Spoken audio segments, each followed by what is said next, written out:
Good evening to all. Zachary and Allan Martin. We've been talking a lot about you guys, never on screen, but finally we've got the father and son combination on screen. Clint, this is going to be a good program. No, for sure. Good evening, Patrick. Good evening, Zachary and Alan. And thanks for joining us and welcome to the viewers. I know we have an international audience again this evening.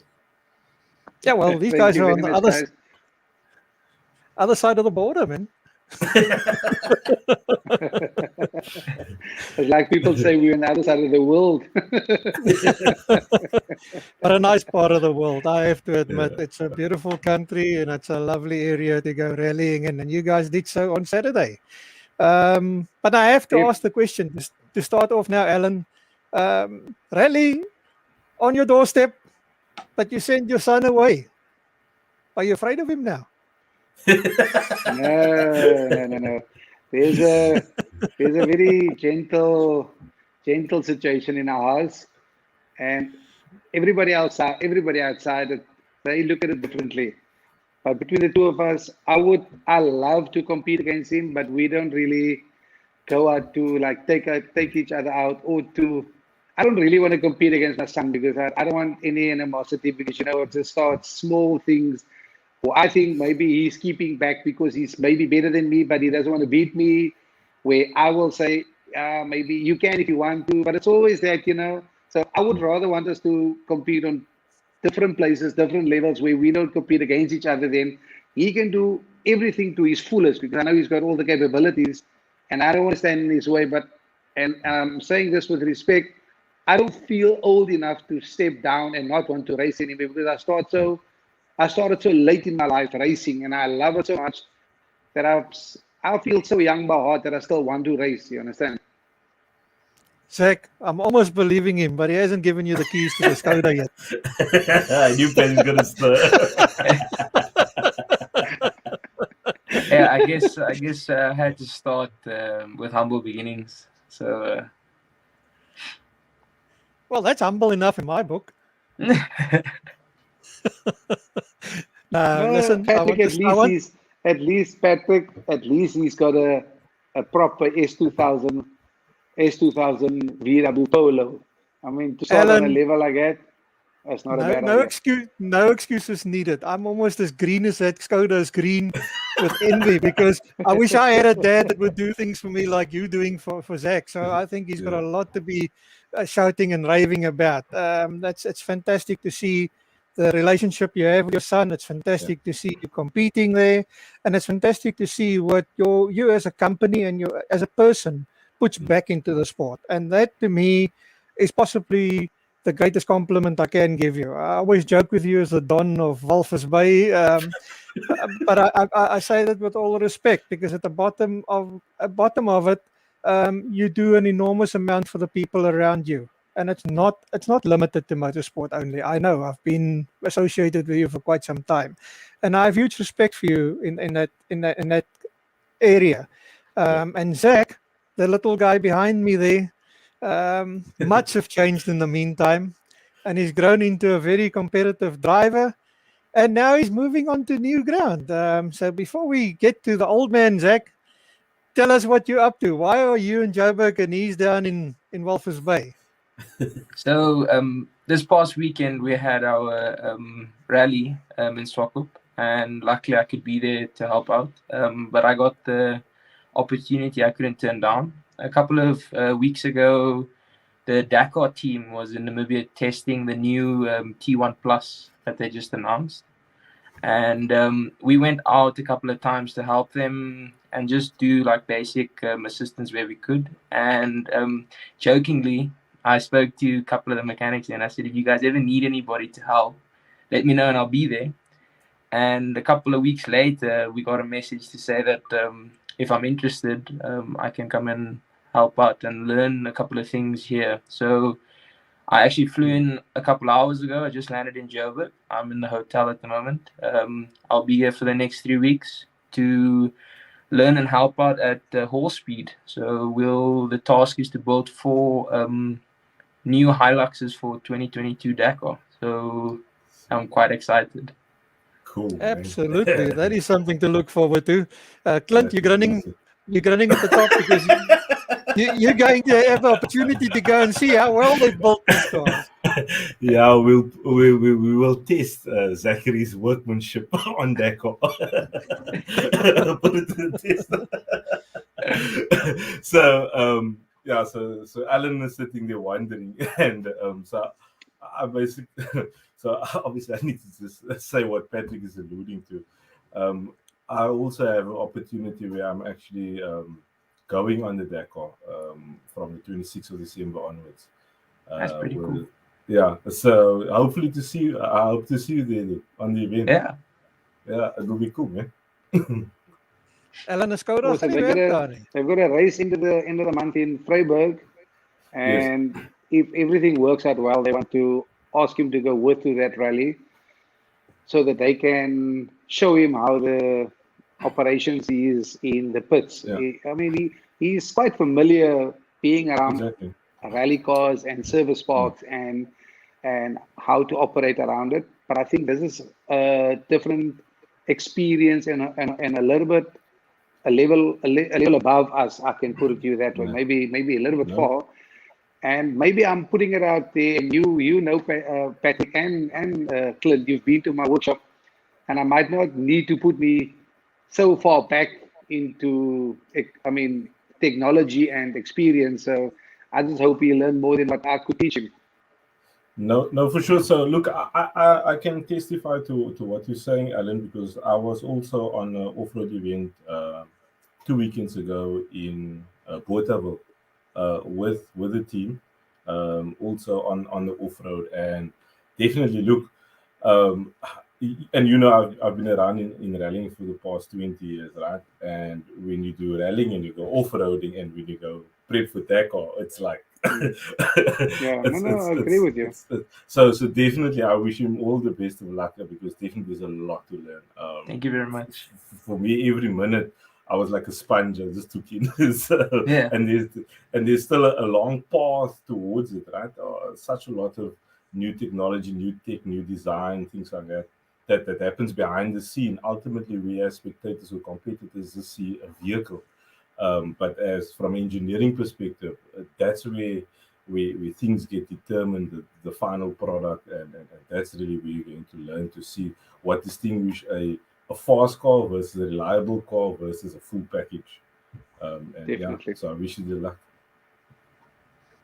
Clint, we have to move away from that picture. You can't park a green car like that in Namibia. The game will eat it. The game will eat it. Alan, let's start at the beginning. Who is Allan Martin? Where do you come from? Your background? You actually a South African. Jy's 'n Kaapenaar. Yeah, funny enough, I was born out of Athlone, Grooterskeer, 1986. Lived in Cape Town with my mom and dad. Mom was from Ocean View, dad was from Elsie's, and my dad was supposed to come and catch fish here with his grandfather, to be actually grandfather's uncle. And then he ended up in Walvis Bay. And then my mom moved to Walvis Bay with us, and with just me that time. And we stayed in Walvis Bay. I've got a brother and a sister aside. So we lived in Walvis Bay for most of my life. We've gone to Cape Town like every single holiday. That was something we used to look forward to, because every end of the year we will be in Cape Town. That was our holiday, our getaway out of Walvis Bay. And finishing school, I left for Cape Town. I was very, very young when I finished school. I think I was 17, turning 18 when I left here. And I went to study. I did cost and management accounting for 3 years. And I became a bookkeeper in Cape Town. And my first car was in 1986, a Datsun 120Y. But when I was done, it sounded like a V6. It sounded like a V6 with 66 or 70 mil exhaust pipe and all the extras. So there was my start. And I was a regular at Killarney. I just could never afford it to race. But I was always amongst people that was racing, like Dave's Ollie from East London. We used to travel up to London a lot. We used to do circuit racing, and I used to be pit crewing with them. And I just never had any direct connection to bigger people that would sponsor me to race, and I could always drive a car. And I'm saying this now also really off the record. We come from Indiana, Friday, Saturday nights when we go drag illegally. We do all the wall drive N2 drags, all those stuff. That was where I started. So the first motorsport that I did was dragging. I dragged. That was our passion. Was how fast can you go in a straight line?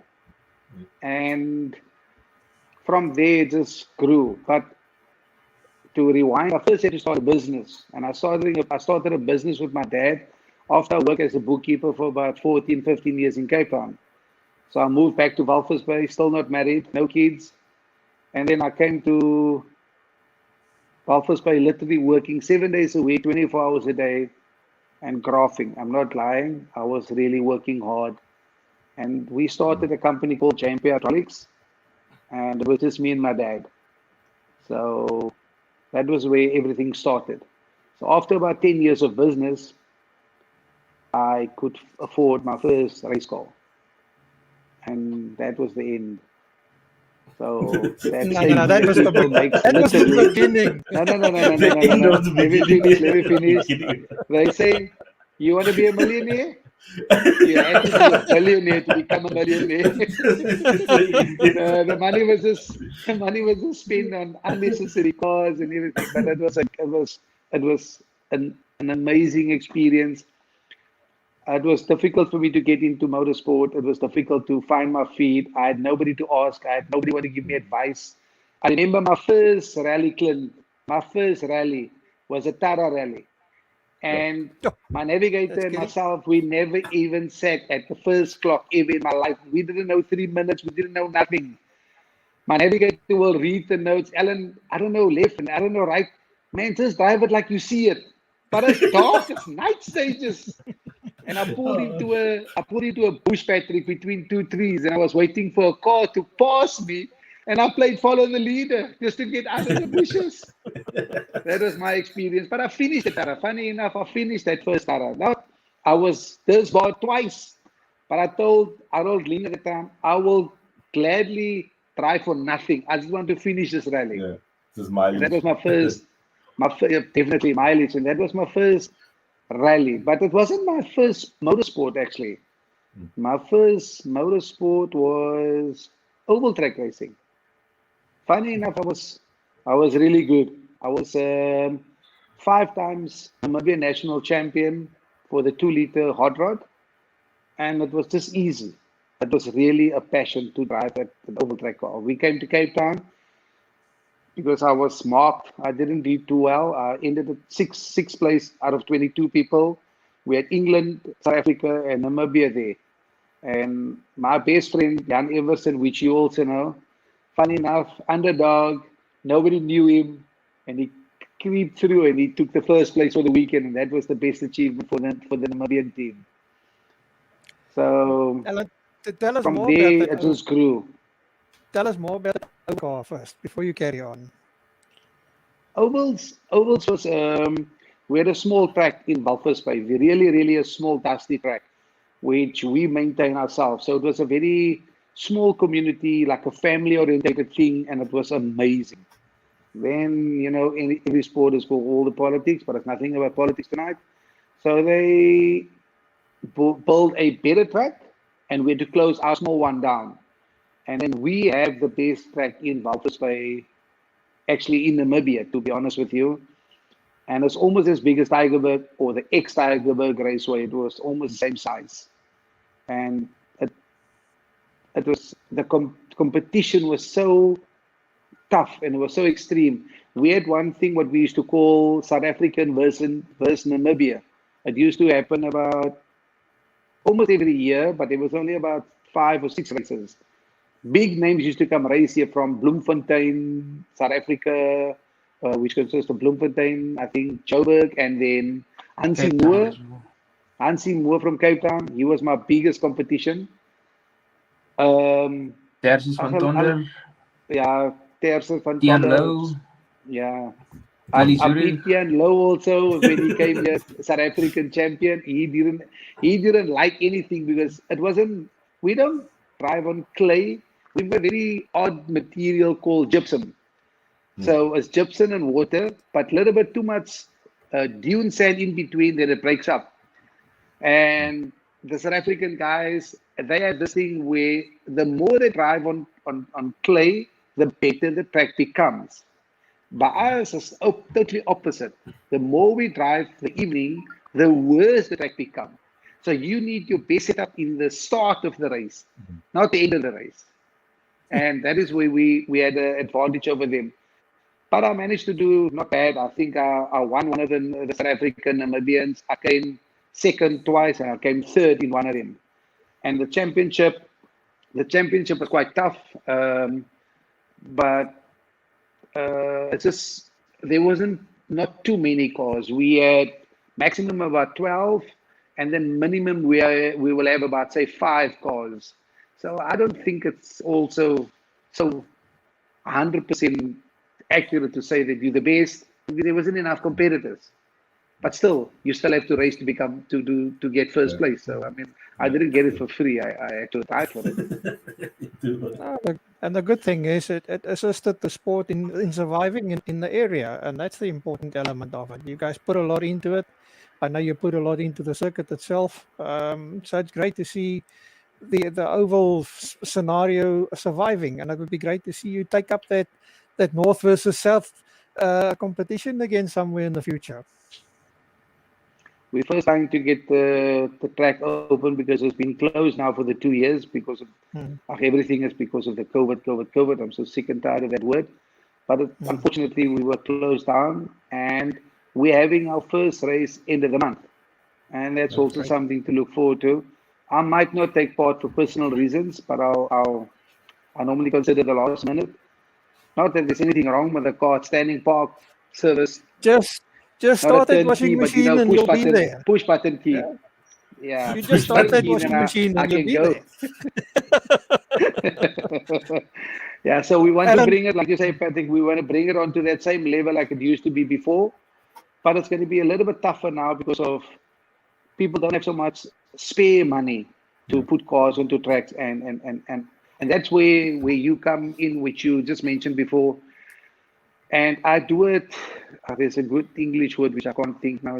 They do it so onwaardelik. You know, when you help other people without thinking, you just help anybody just to get this car to the track. And it's not about paying for it, it's not asking you money for it. It's just, I'll fix your car, but come race. I don't want you to fix your car and then you just park it. You know, that's not what I want. That type of thing. So I do it without asking for money. I don't ask. If I have spares, sometimes my son will get so angry with me, Dad, but we can use it again, and you can't just give. I say, but you're not going to use it now, boy. We can get it again.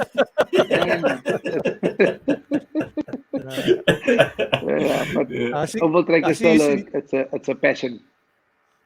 What I haven't heard yet is Jack, have you joined him on the oval track? I've actually been racing oval track. That was my first form of racing, to be honest. So before I started on quad bikes on the previous oval track, on the old one that my dad spoke about, I think I was about 11 or 12. So I started with quad bikes. And that's when my dad started coaching me on the basics of racing. What is a racing line? What is starting? What is lining up? What is a grid? Like all the basics. And I think I raced quads for about 2 years. And you're still in one piece. Excuse me? You're still in one piece. You're not a Meccano set after that. Yeah, it was actually quite rough because my final race was we had Zach, a big sorry, Zach, sorry. Clint, I thought we were not going to punch each other tonight. I thought we were going to have a conversation. It's Patrick with his bad habits. Patrick with his bad habits. Okay. Zach, go on. Sorry, man. Go on.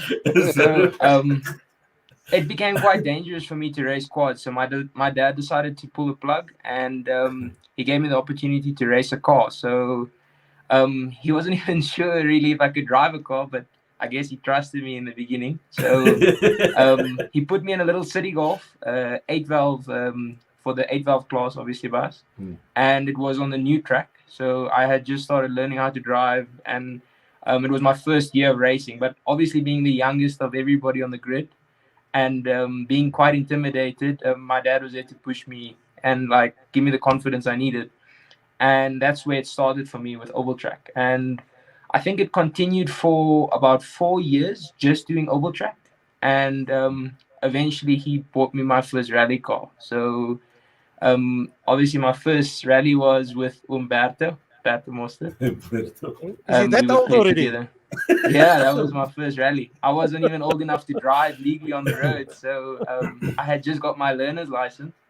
And for the open sections, Bert had to drive the car to the different stages for me. And we'd do like a musical chairs just before the stage. And I would hop in the driver's seat, strap in and go. And we did the stage. But yeah, unfortunately, my first rally didn't end the way we all wanted. But yeah, I guess it comes with the experience. Yeah, you have to take a tumble every now and again, but you did a good job of That's not giving really Allan some headaches after that. Yeah, I guess I gave my dad quite a few gray hairs because on that first rally, we ended up rolling. We rolled the car about 7 times. And we have a team radio that's directly linked with our service van. And as soon as I landed, we made sure everything was okay. And I switched on the radio and I was like, team, come in. Where's my dad? I rolled the car. And he's sitting in the service park and he's like, wait, what did he say? I said, I rolled the car. And he's like, okay, are you okay? We'll come and get you. And yeah, it took me some time, obviously, to regain the confidence to get back in a rally car. We rebuilt the City Golf into a new shell. And I started much slower at a slower pace and just started getting used to everything. So I got my driver's license and started taking the events on one by one. And I think I raced the golf for another year and a half. And just before Total Tara 2019, we had problems with the car. So I think for the 2 weeks leading up to the rally, we had engine problems. So repeatedly, we rebuilt the engine multiple times and we just couldn't get it right. And in that time, he acquired the Skoda. So he told me at the time he doesn't feel that it's right for me to jump in S2000 yet because he wanted me to have the experience of front wheel drive because it's probably the best way to build on it. And you can become much quicker in a faster car once you have the basics. But we struggled. And I think 3 days before the event, my dad was like, okay, enough with struggling. You're going to get in the S2000 and you're going to race Total Tara this weekend. And it's the first time I had ever gotten behind the wheel of the S2000 was stage 1 of Tara 2019. And that was something insane. It was really amazing. Well, you've had some good results in that car in the meantime. And yeah, I must say the two looks good next to each other. I think so too. It's still the biggest beetle in Namibia. Yeah. But Allan, that is the second you car. Like to refer to the Polo as the Beetle, man. Yep, it's always been my favorite Beetle. So, but it's you guys prepare a car very, very well. I know I had the privilege of almost being at every event in 2013 when you took the championship in Namibia with Bert Mostert as navigator. And I really enjoyed every outing. It's fantastic to see what you're capable of doing there. I always say, well, Clint, you know, we spoke to the guys in Kenya with a rally there, and I made the same statement. There is no M Sport in Kenya. There's no M Sport in Namibia. You have to put that in place to be able to prepare these type of cars and make a success of it. And that's the next element I would like to touch on tonight. Allan, is your workshop. I consider that the candy shop as impressive. Yeah, but it really is impressive. I think even Volkswagen would be proud to have a workshop like that in the old factory days, man. You've got a magnificent setup there. I hope that in the background that Byron will be putting up a video or two, because I know there's a video showing the inside of your workshop. And this is not a brag session. It's just a case of the passion that you put into it and the quality of the product you put out there. I know why people knock on your door, because there's always an open door policy. You're always willing to assist, always willing to help. And that's how you grow the sport. If you turn a blind eye on that, you are going to be the man on top of the pile, but there's going to be nothing underneath you to make it look good. Yet you are willing to put your hand in the pocket and assist the guys to make a success of the sport in Namibia. And I can only say hats off to you. That's a fantastic way of doing things. Thank you, Patrick. Zach, you really took to that S2000, and I suppose by now they won't get you out of it with a gun in your back because it's a fantastic car. So my first event for I think 2020, just before lockdown, like a real good event where I was confident in the car, I started getting used to everything. We actually raced against each other. So it was myself, my dad, and Osvaldo in the higher classes. So we were direct against each other. Obviously, I cannot compete with the Skoda on the gravel stages. It's just you cannot compare the older technology to the newer car. But unfortunately for my dad, he's taught me over the years, and he's taught me all of his strengths and his weaknesses. And I have to build on that. So you have to build on it. I gave him all the gravel stages, no problem. But in the evening, we came to my favorite part. So we do circuit racing together as well. So during the year, we play with each other on the circuit. No. So he's my young, dad you can is see one of him at those night. that, you know, and he I don't know, he gives me the pressure, but he forgets that I learn under pressure. So obviously through circuit experience, we had a task stage, a special stage in Swakop on like a nice night stage. So it was 3 loops on a interlock section, and he went first, and I watched him, and I was like, okay, it's my turn. And I drove with 2008 S2000. And I managed to, and my dad will probably object, I managed to beat his time with a second, and we were all like, whoa, here's an issue. That's a time you frame and put on Patrick, the wall. I'll send you the video, everywhere. Patrick. You know the word shortcut, Patrick. Patrick, No. he drove over the pavements where he was supposed to stay in the road, and the marshal was nearly knocked down when he was supposed to press the clock stop, and he nearly knocked the marshal down. That's why he beat me with 1 second, Patrick. Alan, but Zach, Zach, the videos I saw of last Saturday's rally, I saw a certain Skoda running along the side of the road on more than one occasion. I was just going to say, in Alan's defense or your dad's defense, Zach, your dad drives flamboyant, right? He goes sideways in the corners. Yeah, so that's quite unique to see our different driving styles. Even though he coached me from very small, and I've watched everything and learned everything from him, we've got really different driving styles. So each has their strengths and their weaknesses. All over the show. Yeah, obviously each has their strengths and their weaknesses. Exactly. But the main goal for us is to put on a show, if you understand what I mean. So I enjoyed that stage thoroughly. Like it was amazing. And what's the best part for me is I get to share it with my dad at the end. So we can make jokes as however we want, but when I get out of the car and I go to him and I see he's happy, or I know that he's proud of me for what I've done, then that's all that matters at the end of the day. You're not mentioning the fact that for the next tarmac stage you never got new slicks, eh? No, my dad told me I was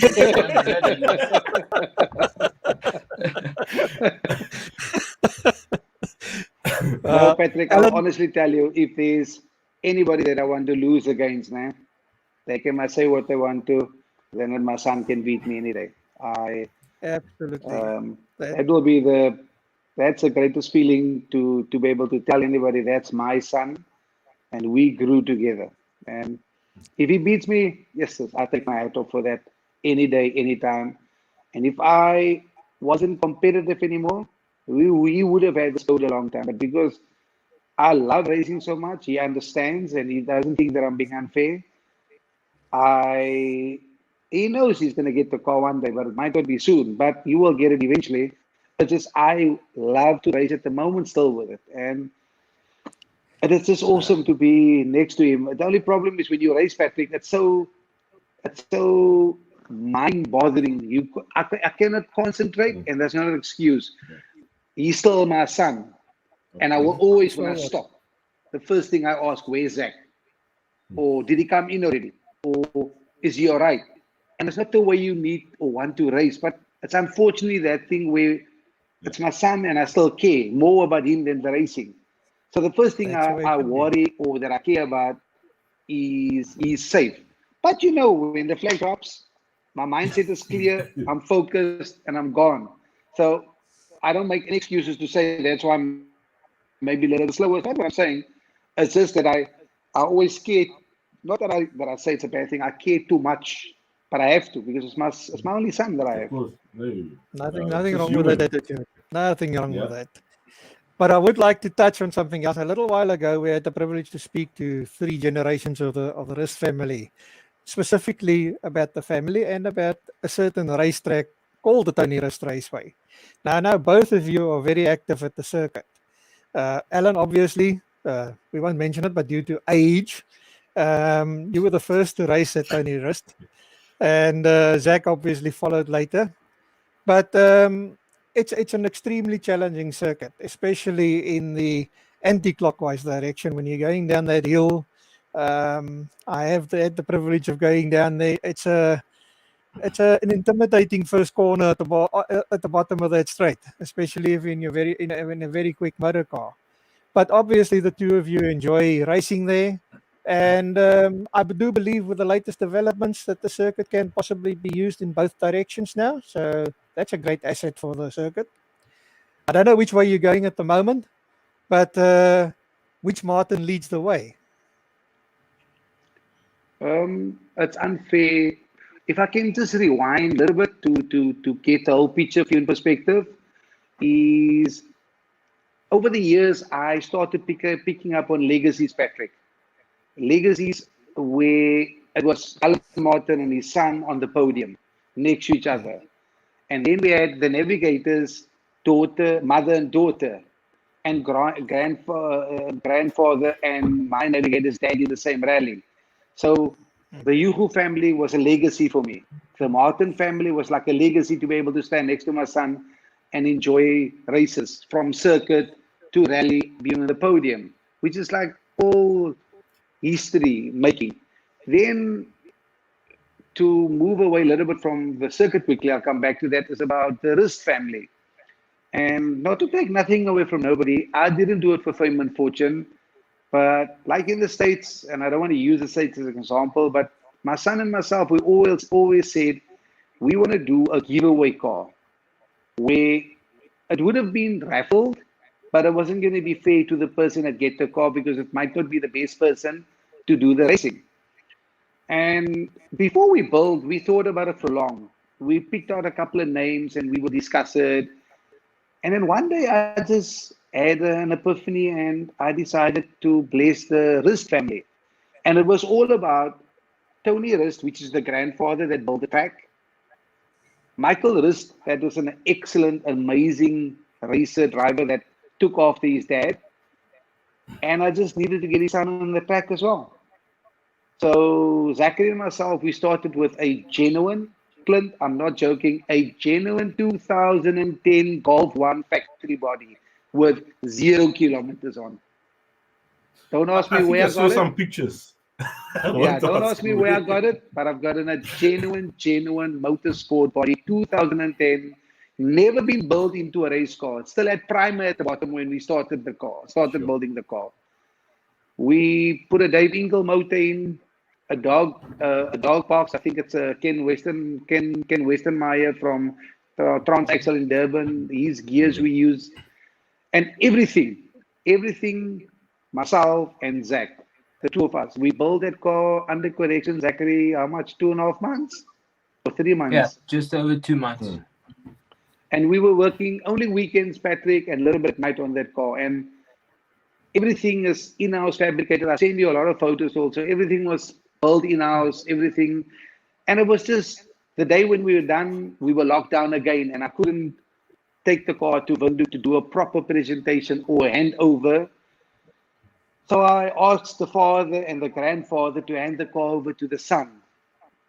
And I had a lump in my throat, to be honest with you. And I wasn't even there, but that was the best feeling for me and my son can tell his experience. And I only did it for another legacy to be there in Namibia. And I mean, you know that I always tell my son, I don't care what anybody's got to say. If the result is on the board today, 10 years from now, people will not know what happened that day. The result is final. It will stay there. Now, legacy is the same, as you know, Patrick. If a legacy is out there, it can never change and will not change. Yeah. So Well, the I'll good give news Zachary of that- also a little bit of chance to talk about the car, but it was an amazing build, a giveaway that we did, something that we planned for long. We just could never do it before. And that was what we did for a young boy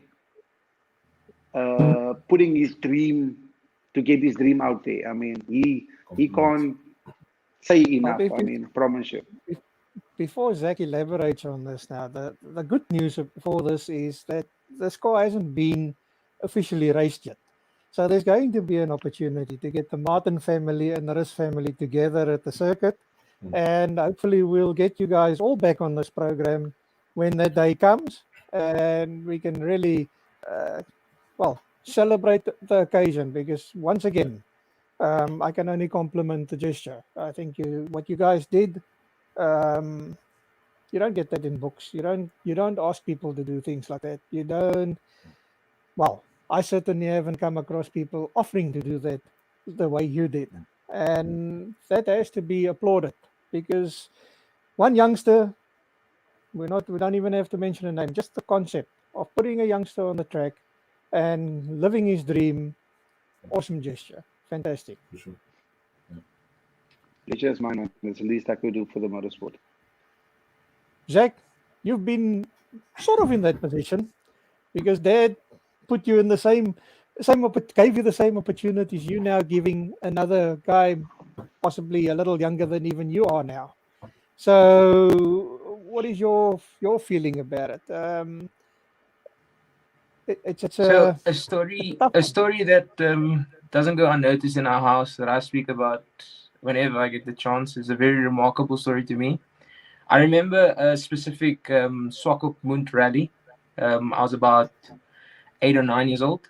And at that time, my dad had just started with Oval Track. He didn't have a rally car. We didn't have any other race cars. And Osvaldo actually asked us to be a closer for him. So it was my first time at a rally. And I was like, wow, that's amazing. And that day was the first time I saw this Polo that I race now, the S2000 Polo.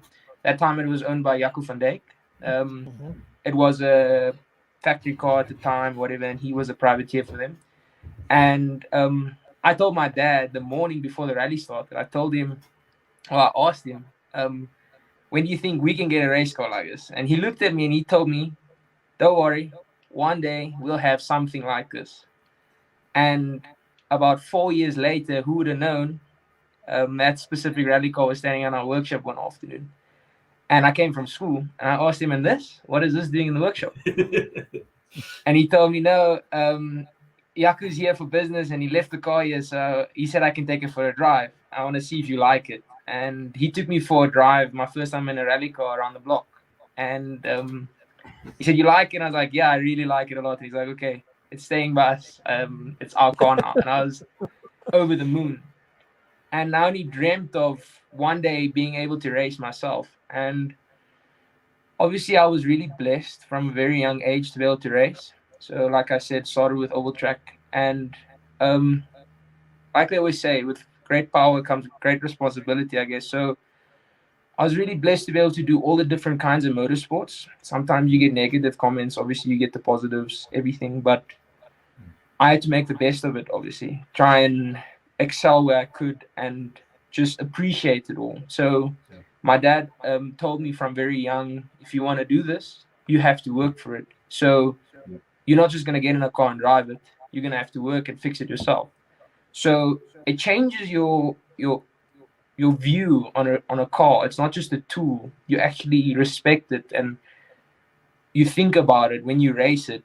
Like, what happens if I break it? Or I'm going to have to fix this. So you drive very cautiously, but it also helps you appreciate it. So I started racing at a young age, like I said, and I progressed through with a different motorsports circuit oval track, and myself and my dad did this entire journey together. So we were, I think, one of the only family to do this, to do all the different available motorsport codes in Namibia at the same time, and each stand on the podium together and win the championship for each respective sport code. So we've been champions together in the same year for all the different kind of motorsports.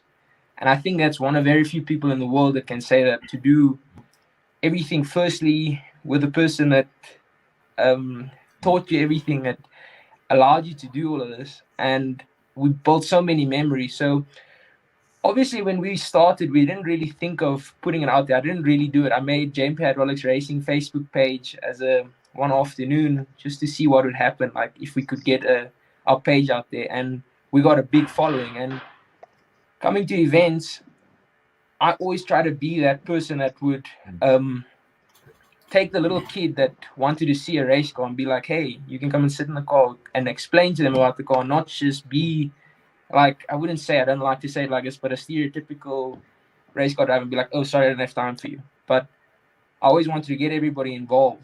So I always watched the people overseas, and I was like, Dad, if we ever have the opportunity, I think we should be able to build a car together and give it to somebody, or raffle it off, or make it something special. I think everything just fell into place with the Rist family being able to take on the legacy and help out where we could. So not only did we build the car together, we did everything from the bare shell to a running and driving car. Like my dad said, it would have been amazing to be able to hand over the car as well, but I want somebody else to be able to experience what we did, standing on the podium together with their father or with their grandfather, or be able to take it further, you understand? So I think it was a very emotional build for us, and it's something that's going to last and stay with us for very, very long. And I'm really, really proud of what my dad's achieved. And I just thank you very much for everything that you always put me first, no matter what. And you've always made it possible. Even though a rally would be difficult, he'd be like, no, it might be tough, but I want my son to do it with me. No matter how difficult it was, he would always make sure I was there. We raced, I think in 2017 and 18 was our toughest racing years, where we raced almost every weekend for different sport codes. So it would be oval track, the next weekend would be rally, the next weekend would be circuit, the next weekend would be drags, and we'd do it all over again. And we didn't miss a single race. And we ended up winning most of the championships for that year. And I don't think it's something that can be repeated very easily. So yeah, it's really, really remarkable to me. Before Patrick goes, I just wish to add to something that Zach has said. I had the great privilege of visiting the Martin family in Walfish Bay and standing in the candy shop, as I refer to it, right? And I distinctly remember a discussion that we had where Allan was saying, or we were busy looking at the spec of the Skoda at the time, right? And the amount of detail and thought process that went through in terms of planning prior to buying or getting the Skoda, right? And then Allan's wife, Zachary's mommy, walked in, right? And I heard about the amount of racing and how your dad put you first. But I think the support structure in your household, right? The mother is the backbone, right? And I think it, and I know you didn't do it in person, but I think without that kind of support, and I looked at it and I was like, whoa, because the amount of time that you spend in that shop, right, away from home and all of that, and she was just so supportive, right? Amazing. I want to add to that. I also want to know where General Martin is. Is she close to you, Allan? Can she join you there on the seat? I'll call and I'll see if she'll come. I doubt it very much. It's like, I'm asking her. It's like Clint will say, she's the backbone behind the scene every race when we at home. Because of rallying being so an impersonal thing, when we travel away from home, I don't like to take a whiff because I'm always scared it's going to create animosity because you don't spend enough time with me, you don't look at me, you don't speak to me. But Patrick, you know, when you're at a rally, all your focus is on that car, is in, out, in, out, in, out. So there's no time to say hello, Leafy, and hello, my darling, and na. And you get nailed for that. So when we do rallies, she never travels with. But when we do circuit, it's a family outing because it's never stressful. When we do drag, she will always try to go with. And oval track was the best. And I promise you, they say the way to a man's stomach is after the way to a man's blood is through his stomach. At every rally, she will sort us out. I promise you, she will sort us out 150%. Stop looking for excuses now. Get General Martin on the screen for us. Aslan?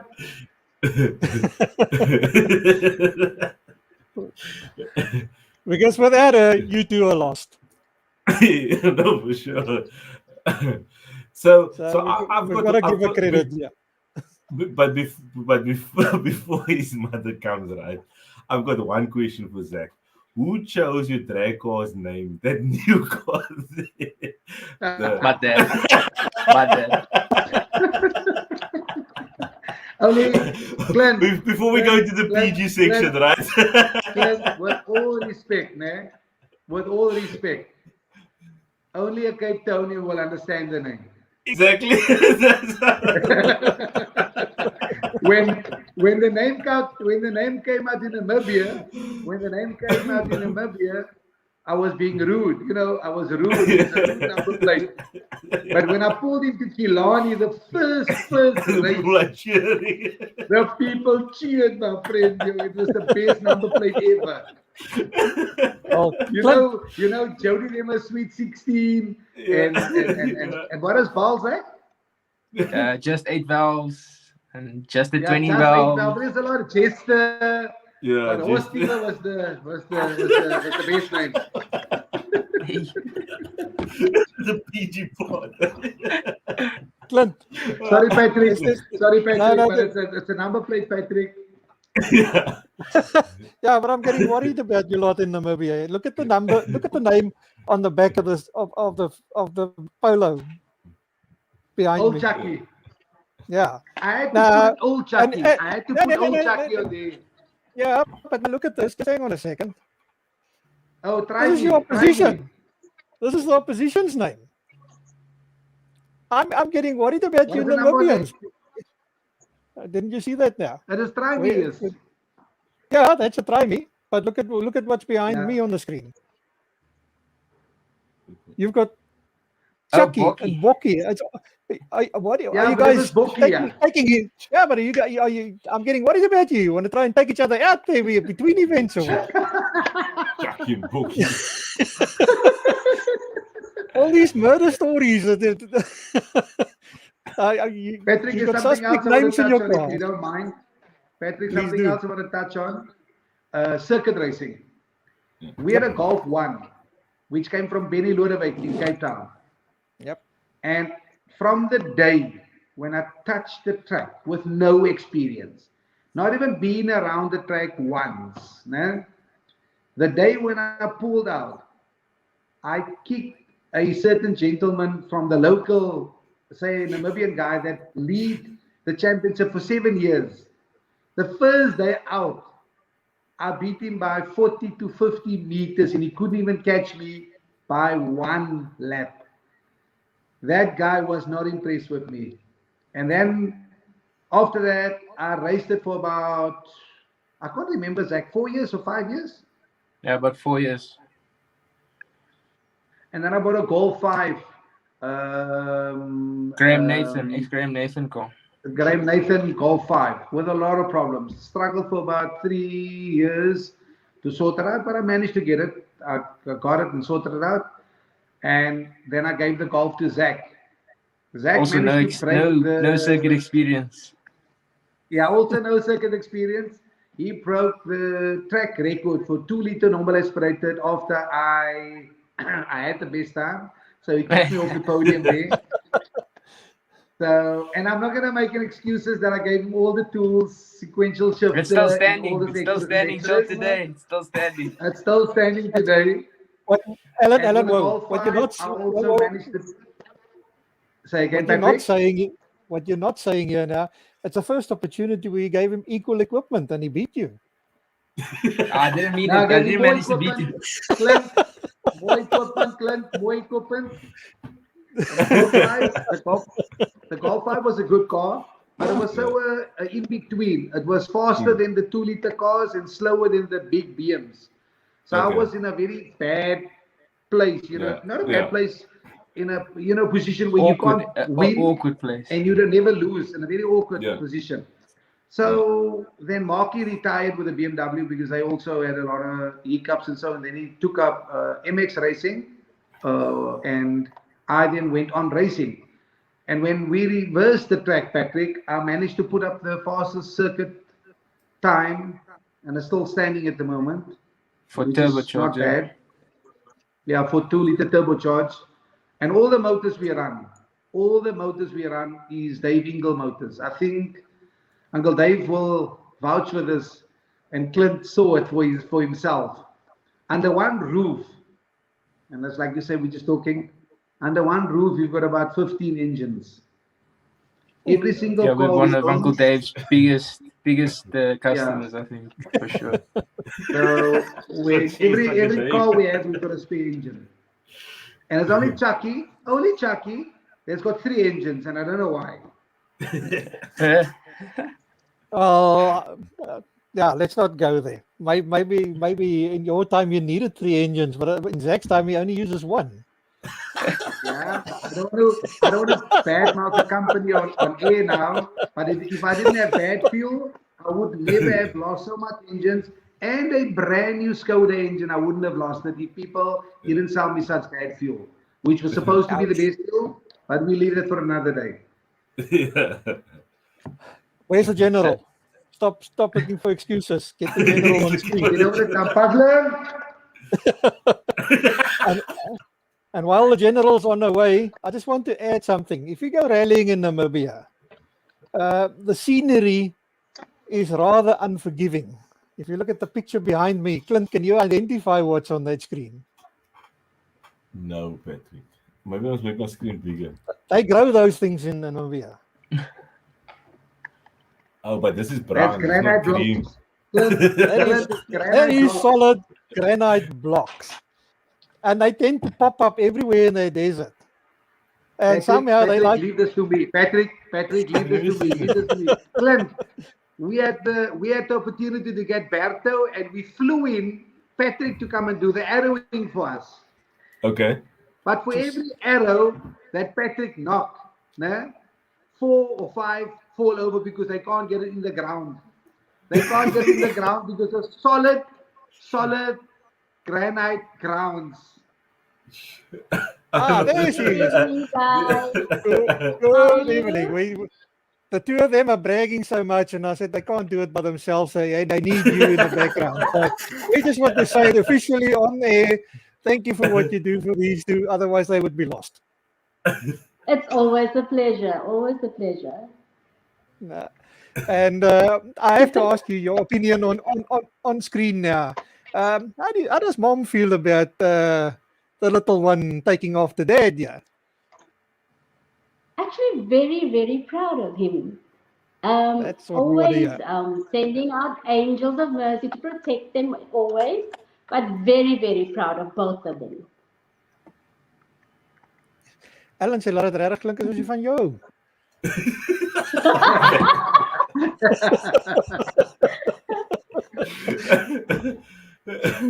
Thank you, Pastor. No, it's always great to see you as a family, and I think that's where the success lies, is the fact that you are doing this as a family. There's no one individual doing it by himself, and I know you're one hell of a cook, so they're never going to go hungry. Even though Allan tells me you've put him on a diet, and I can see a difference there. But please keep up the good work. And I'm sure Zach and Allan will still make you very proud in the future. Yeah. Yes, definitely. So yeah, you saw the general now. Is it okay? Can I go? May I leave? Okay, the general can now retire. Thank you. Nice to meet you guys. All the best. Allan, yeah.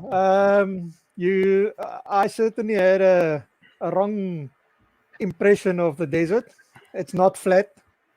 It's extremely challenging between 10 and 2 in the daytime in the sunshine. Everything looks the same, no matter what direction you look into. It sounds very simple on paper, but it's a completely different game when you go and visit the guys on the coast. And well, we saw it many times.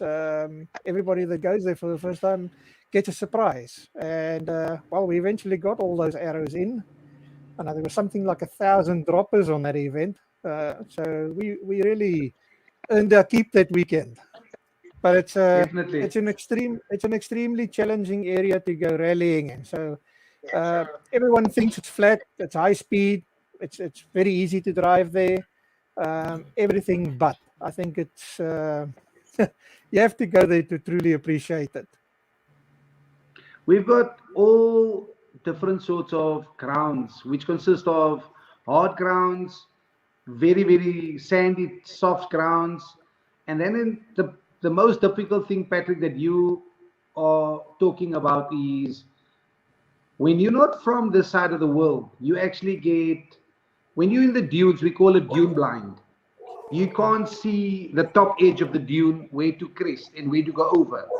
And Clint, you will not believe how difficult it is for all these Dakar guys to come to Walvis Bay and to come and drive the dunes. Now the roads is the same. Everything is a gray color.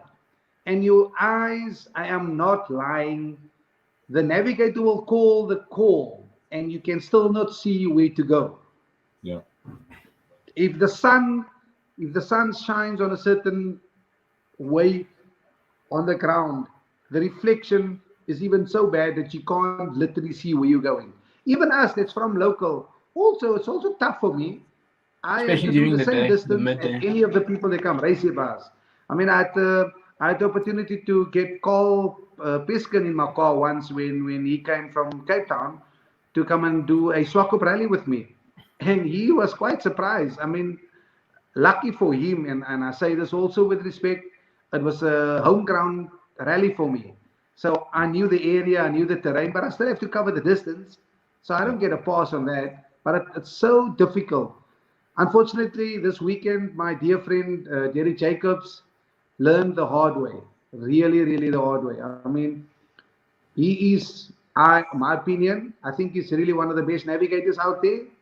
And if he makes a mistake and he admits it, you must really understand how difficult it is to drive in on our roads. It's not bad roads, it's good roads. We've got fast stages, we've got slow stages, we've got tight stages, we've got from everything. If you look at I'll put up a clip soon onto my page on J&P Rolex Racing. A guy from NBC, he actually came to spoil me and he said he wants to do a documentary about me for this race we had, the Namco Swakop Rally. He wants to call it something like in the shoes, a rally, in the boots of a rally driver. In a rally driver's boots for like something like that. And he was going to make from we got up, pack the car, go to the site, set up service park, and then he's going to do inboard footage, outboard footage, and prize giving. Just to show people that it's not so. I don't have to explain to the two of you. You come from rallying.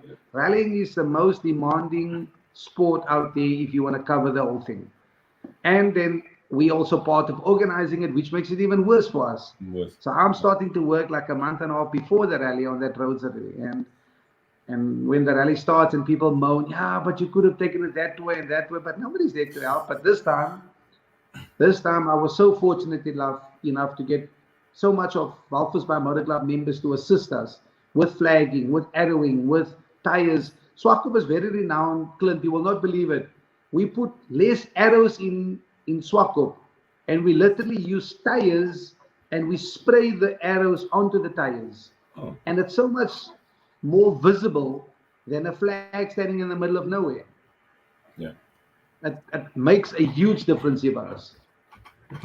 Clint, you've got the name. And he just mentioned now he's got the boots. And if you look at the picture behind me, that little church has got a story to tell. Because the first time you see that out in the middle of nowhere, you expect Clint Eastwood to come up there with his horse and shoot a few gangsters. It really looks like a movie scene when you go there for the first time. It's beautiful. And I don't think he'll mind if I say that, but Bert de Mostert even got married in that church. And I actually wanted to say the same thing, Patrick. And I think that was a truly unique place to get married in. I thought it was a magnificent venue for a marriage or a wedding. It was, at the same token as being harsh, being demanding, being fantastic. The place is beautiful as well. There's nothing there, yet Namibia is beautiful. It's a country of contrast in my book. And even the rallying, you can say the same thing. You've got that. You've got rocks, you've got granite looking at you all over the show. And let's put it mildly, the jumps there are serious. Can I tell something about the jumps? Swakop is renowned for fast rally. Walvis Bay is renowned for jumps. Clint, do you think Finland has got the only jumps? To Walvis Bay? I'm not lying. Wilder will always make a statement. Wilder will always make a statement saying, when he's done racing in Walvis Bay, he can go to the airport and get enough air time because he was more in the air than what he was on ground. That's how much jumps we have here. That is just one of the jumps that they use for Dakar rallying, also testing, and that is an amazing. And that's not flat out. That jump was at about 160 kilometers an hour. But it's so high and long jumps, né? It's unreal to be able to understand how big it is, and it's just amazing. Walvis Bay it used to be the rallies. We lost a lot of roads with the developments going up in the desert. We've got a 5 flyover bridge that they built at the moment close to Dune 7, Patrick. A 5 flyover. You will not believe it, in the middle of the desert. Is that for cattle or for cars? It's supposed to be for cars and new developments of industrial areas and for houses and stuff like that. But it really looks nice, eh? It's just we lost a lot of roads. That was stages of ours, which was so stunning. I'll send you a clip of one of those stages where I actually came out of a left 8 next to the main road, and there was like cars. That was literally the airport stage we used to run. We lost Dune 7 stage, and we lost another stage, but we lost about 3 stages. And losing a stage is not easy to get another one. Yeah. No, fortunately, it's no problem in Namibia because you've got from a horizon to horizon, and there's plenty in between too.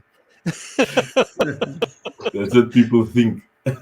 Yeah, well, that's the impression you get when you get there. You know, you can see tomorrow coming, and you can see last night going.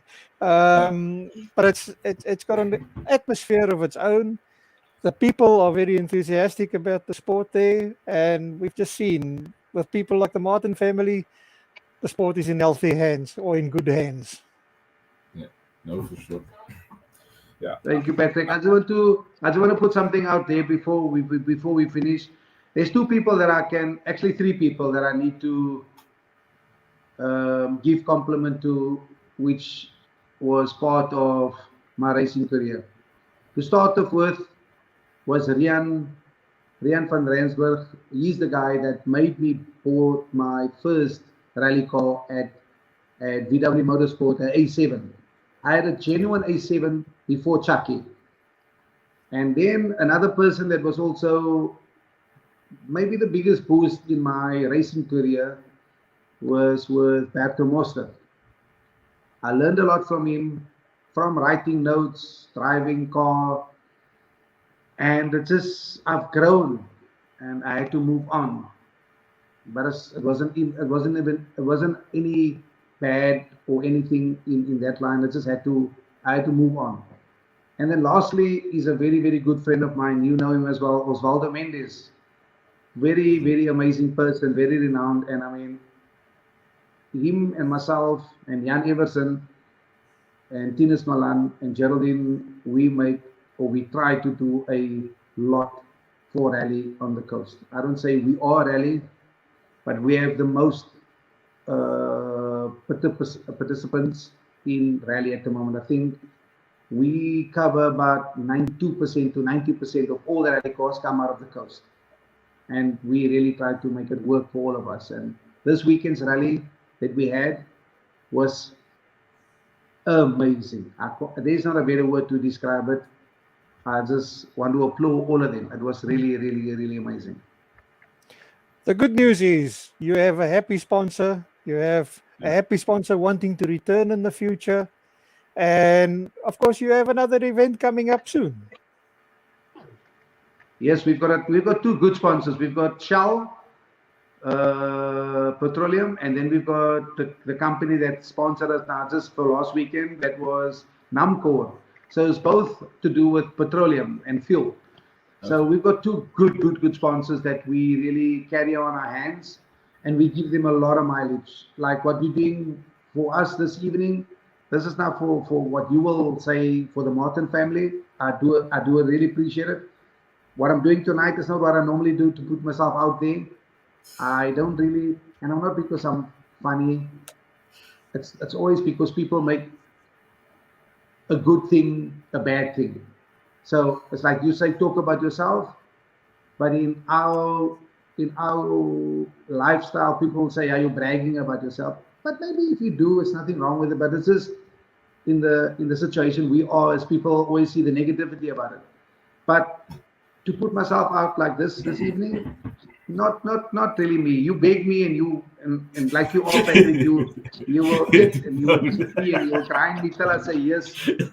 But I really do this with all my love and out of my heart for motorsport. And I hate that when people say, yeah, but I do it for motorsport, and I always will do it for motorsport.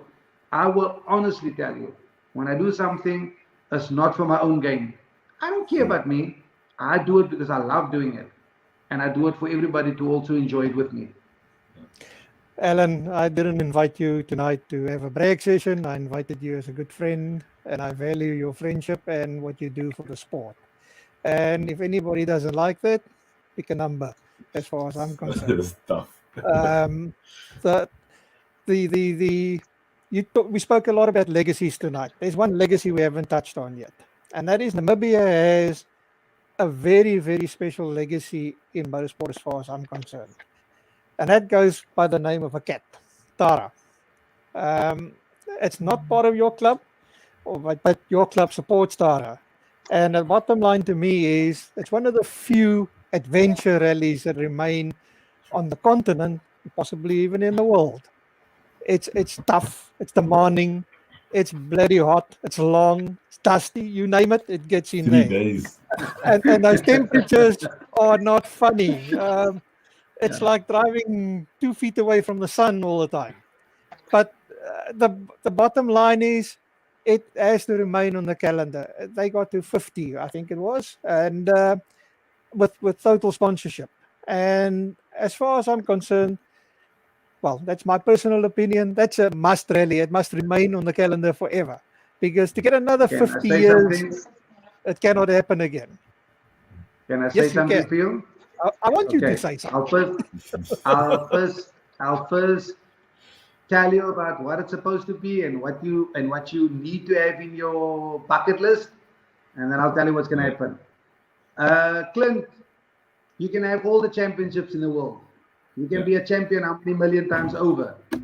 You haven't won the Tara? You're not a champion. You need to have your name on the Tara trophy. It's just one of those things. Yes. Fortunately enough, and now I have to put my age out there. 3 years ago, I was fortunate enough to win the Tara, the 50th Tara on my 50th birthday. Sure. That is for me so amazing that I cannot explain to people, but I was fortunate enough to win it, and it was the most amazing achievement of all my achievements that I had. And I don't want to say that I'm modest to say that you're a champion and that and champion. That's not the thing. I can say that I won the Tara trophy. And it's like Patrick say, the cat will bite and strike whenever he can. So you need to finish and not break, That because the I think cat it's tough. is, if the cat claws come out, I promise you. Patrick, to ease your mind, we have Tara Rally on for 2022. It's on the calendar. We will have it. Yeah, it's packed. We don't know exactly which way it's going to go. I was part in about 3 Tara rallies where myself and Jan was the route directors. We set up all the stages. We wrote the notes, most of it. And then we would then work with Windhoek Motor Club, and they were the host of the rally. But because the rally was ran then from Balfours Bay all the way back to Windhoek, was one situation.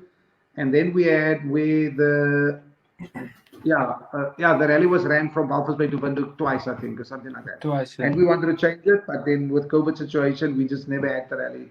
But it's going to be happening on 2022. It will happen. Fantastic. And we'll certainly want you guys back on the program to discuss that closer to the time, because that is one of the legendary events remaining, especially in the African continent. I truly believe that it's earned its right to stay forever. The cat must come back. That's the bottom line. I think we need to broadcast live from the Tara next year. Yeah. We're gonna have to do something like that. You guys need to come and visit. I think the two of you need to come to Tara and experience it with us. They're sitting in a air conditioner room and talking to us when we're sweating. Not going to be on. You can come sweat with us. Okay. Zach, only if I can support you in beating your dad. Yeah, I wish. I wish. See, suddenly he's lost his smile on that side. No, jokes aside, I think it's brilliant to hear that the cat will be coming back. And we would love to chat to you guys in the future again. So please keep this venue open. We would love to continue the association with you guys in Namibia. We're doing wonderful things there. Hopefully we can have Oswaldo and Jan Everson join in at some time as well. Well, any of the guys from Namibia. Yeah. Something I have to add, if you go look at the entry list of rallies in Namibia, I always find it very, very almost entertaining to look through the entry list and see what cars are being used. You have another legend around there by the name of Pretorius Rolf. And yes. He's always got something unique on a rally. He's the only person I know of that would go rallying in a standard X5, complete with air conditioner, and finish well. The white one. The white one. Exactly. He was the first. I actually said at prize giving, in my next life, I want to get me a rally car with air conditioner, power steering, cruise control. And when I'm done with the rally, I'm going to drive all the way to Windhoek also with it. and to add to that, I think Ati de Jager is the other one with a Land Cruiser Bucky, who's decided a week before the time he's going to go rallying. Ended up running second, but inexperience caught up with him. Unfortunately, blew a radiator at the final control and had outside assistance. So for his efforts, he got disqualified. But he was very competitive on debut. So compliment to the guy there. It's great to see these cars and the spirit surviving there. Don't throw Ati away. I don't know him very, very well as a racer, but Osvaldo spoke to me about him and explained and told me about his achievements and his races before. Not a bad person and pure unlucky with a radiator that blew. And this is now something off, which not a lot of drivers wants to hear from me, which is totally not what I would do normally, but we need to make an effort to learn the rule book. Then you will not make stupid mistakes. And common problem with drivers. Drivers don't read. Yeah, Patrick. Drivers don't listen. No. You all grew up with the thing of rule number 1 applies in motorsport. Drivers do not make mistakes. Yeah. It's always the navigator's fault. We have to blame somebody, Patrick. We have to blame Clint, we have to blame somebody. Eh? Yeah, no, look, Come from my I've been on side, both. yeah. I've been on both sides of the seats already. I know how it works, right? The first thing you do is you make sure the GoPro is off. As soon as you sport. There's no proof.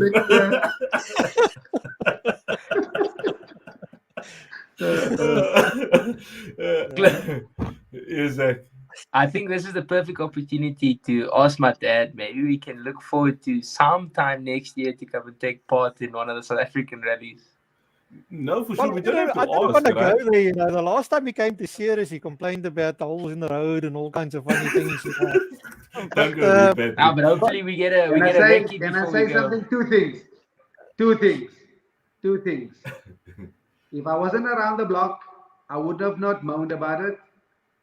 If you don't get the opportunity to go over your notes once over at least, how can you expect a guy to come and travel at about 190 or 200 kilometers an hour on notes which you're not sure about? I don't care who writes the notes. The way you interpret it and I interpret it is two different things. So just give me the opportunity to go once over, then I'm happy. I will come to every race if I can.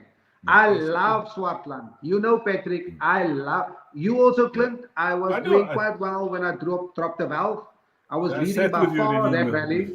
I was leading by far, but it's so difficult to race if you haven't checked your notes with driving over once over. That's the only fault I have with Cape Town rallies. I know it's regional rallies for you, or I don't know if it's national, but if you guys can just give us the opportunity to race once or drive once over, I will bring enough cars to come and race because I will pick up 4 to 5 of our people to come immediate to race. Okay, so there there we're writing the deal already, Zach. So you don't have to worry. When You the first S2000 is you done, first have to commit on getting me to go over, not me, but to get everybody to go once over the course.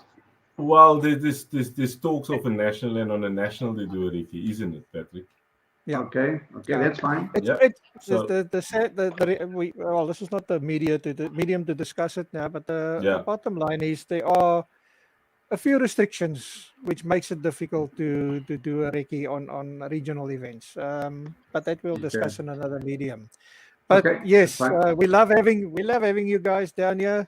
We've had you before, and it was a fantastic situation. In fact, I think if you go back in the history of Namibian or the Western Cape Championship from 1964, the first championship was won by Rosario Bonafide and Ralph Bem in a Simca 1000, I might add. But the point I want to make is Namibians have been regular visitors on the Western Cape Championship. We've even had a round of the championship won by a Namibian, which I only discovered the other day. I never knew that, but it's fantastic to see you guys down here, and we would love when COVID hopefully disappears off the scene. We would love to see you guys back again in big numbers. It's great having you here. Once again, as we said, it's not about winning or losing. It's about the atmosphere it creates and the camaraderie that develops in the sport. It's awesome. And I would certainly love to see some of the Western Cape guys go up and do a Tara. I must agree. You just haven't really done a Tara. No. Before you cut us, I need to challenge. I need to challenge somebody. I need to challenge him to man up. And if he's man enough to come to Namibia, he doesn't have to do the Tara because it's apparently too tough for the Cape Townians. He needs to come do only one race in Namibia. Ismail Davids, within his 2000. Ask him to come if he's man enough to drive against the Namibians. Not me, not my son, the Namibians. So Patrick, if he doesn't listen to this interview tonight, please contact him and say, there's a challenge out for him to get to Namibia. If he doesn't have money to come, we will get some money together to get him here. He needs to come race us. I am sure this message will reach him without us even having to say a word. I think it's on fast forward.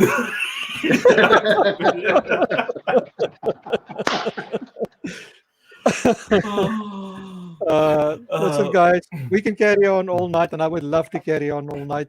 But we got to think of old Byron behind the scenes that keeps his And program running. Zach has got his first job yeah, tomorrow, right? He's to go sleep.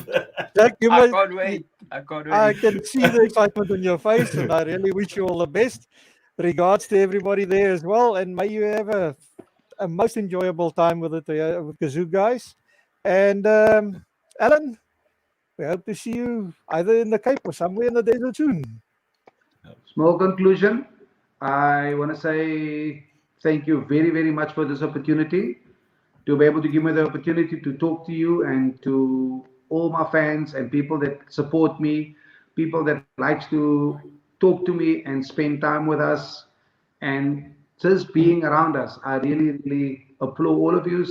I just don't do this for fame and fortune. I do this because I love racing. I am so passionate about it. If you guys never knew, you will understand now. I really do this because I love doing this. To my son, boy, I'm so proud of you. You will never believe it, and it's making me so hard. So to be able to speak about it, and you'll be always my number one. And thank you very much, everybody. Before we Thank you say very goodnight, look at the car behind me, and you see the horns grow on his face there. That's all I'm saying. Patrick is That's still all I'm upset with saying. me today. He's upset with me today. That car, I've got it for about 10 years or 8 years or 9 years. I don't even know. More, It's got 2008. 14,000 Ks on. Yeah. Yeah, it's got 14,000 Ks on. Very I don't want to hard drive it case. ever. I don't want to drive it. If I pull that car in my garage, in Afrikaans sê hulle, die duivel kom met jou uitpraat. Dis sideways, dis heeltyd sideways. En Patrick wil nou nog nie met my praat. Toe ek vir Patrick vir 'n spin gevat het hier om die blokkie, want ons het sideways in ja.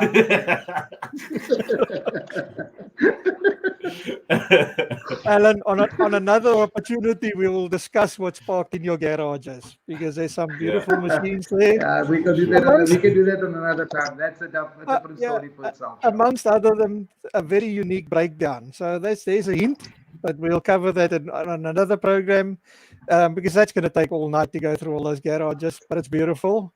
In the meantime, keep JP Hydraulics going, and may there be many a good rally in Walvis Bay for the future. Thank you, Patrick. It will definitely happen. Thank you very much. Thank you very, very much for having me as well. And yeah, thank you for everything that you do for us, Dad, for all of us, for the motorsport, for up and coming people, and for me, for the opportunity that you gave me. And yeah, it's something I probably won't be able to repay you, but yeah, I just want you to know I always look up to you. From small as I was till today, I've got the biggest respect for you, and nobody can ever take that away from me. So yeah, you're an inspiration to me and an inspiration to many, and I'm pretty sure I can say that with my full heart. Everybody looks up to you in the motorsport world. From where we started, from everybody looking down on us, to being where you are today, and everybody looking up to you, from the biggest names of rally, where when we walked in at the rally and nobody knew who we were or recognized us, to being there at a rally event now and asking, why aren't we racing, or where's J&P Hydraulics? We're probably one of the biggest teams, I think, at this point, and I think that's something that we can really, really be proud of. So yeah, thank you very, very much for everything, and thanks for having us. Absolutely. Ja, nou, wat moet ek sê? Nou sit 'n mens met 'n knop in die keel hierso. Maar no, well, all I can say is keep up the good work, guys, and we'll chat soon again. Thanks, you. Patrick. See you guys Thanks, again soon. Clinton. Pleasure. Absolute pleasure. Thanks, guys. Have a good evening. Thanks, boys. Bye. Thank you, Byron.